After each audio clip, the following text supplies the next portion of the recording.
بسم اللہ الرحمن الرحیم۔ کتاب عظمت غدیر، یہ کتاب مرجع اعلی جہان تشیع آیت اللہ العظمی سید صادق حسینی شیرازی دامہ ظلہ کے خطبات پر مشتمل ہے۔ اس کتاب میں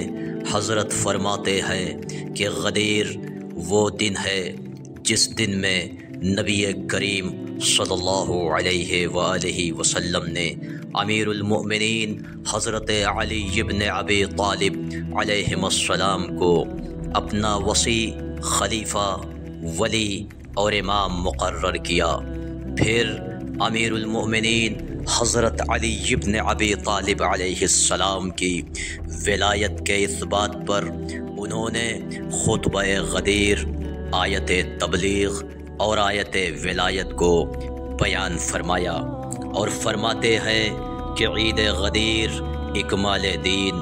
اور اتمام نعمت کا دن ہے۔ پھر حضرت نے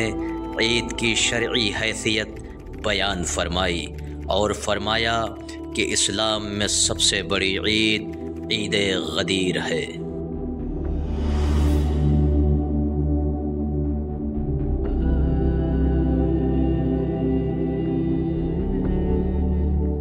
اللہم صلی علی محمد وآل محمد وعجل فرجہم۔ بسم اللہ الرحمن الرحیم۔ ناظرین اکرام، پچھلی کلپ میں ہم جو واقعہ بیان کر رہے تھے ایک عراقی شاعر کا جو علامہ امینی نے اپنے کتاب الغدیر میں نقل کیا ہے کہ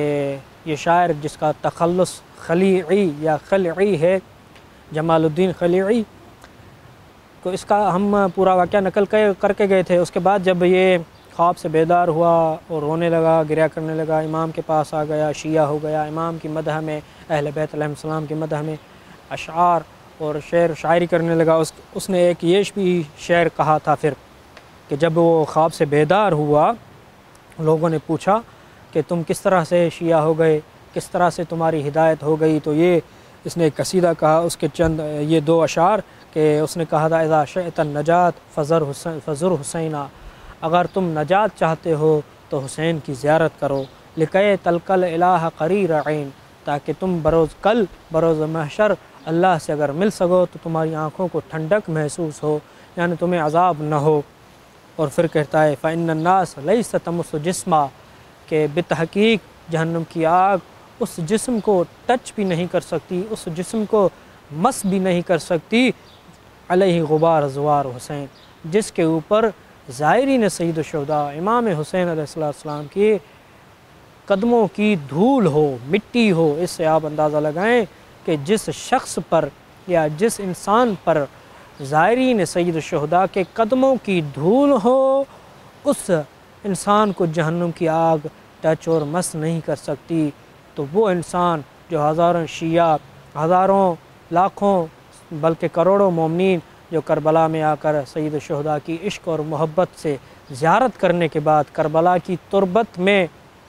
گرد آلود ہو کر واپس جاتے ہیں، یہاں تک نہ فقط کربلا کی دھول اور مٹی سے گرد آلود ہوتے ہیں بلکہ کربلا کی مٹی کو خاک شفا کے طور پر اپنے ساتھ ہدیہ اور تحفے کے طور پر لے کے جاتے ہیں، تو کس طرح ہو سکتا ہے کہ ان کو عذاب ہو یا ان کو عذاب کے فرشتے ان کو جہنم میں ڈالیں؟ بعید ہے یہ بات کہ اللہ تعالیٰ ایسے مومنین کو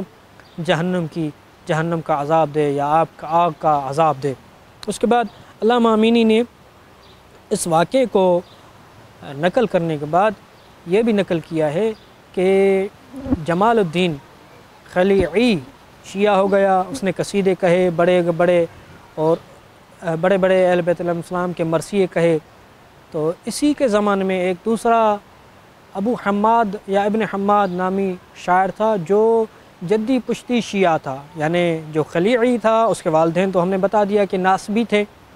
لیکن یہ جو شاعر تھا یہ جدی پشتی شیعہ تھا۔ یہ دونوں ایک دوسرے پر مفاخرہ کرتے تھے، اشعار کے ذریعے سے اہل بیت علیہ السلام کے مدح میں جو یہ بیت اور قصیدے کہتے تھے ان کے ذریعے سے ایک دوسرے پر مفاخرہ اور فخر و مباحات کرتے تھے۔ تو ایک دفعہ انہوں نے یہ پروگرام کیا کہ دیکھتے ہیں کون زیادہ افضل ہے، تو انہوں نے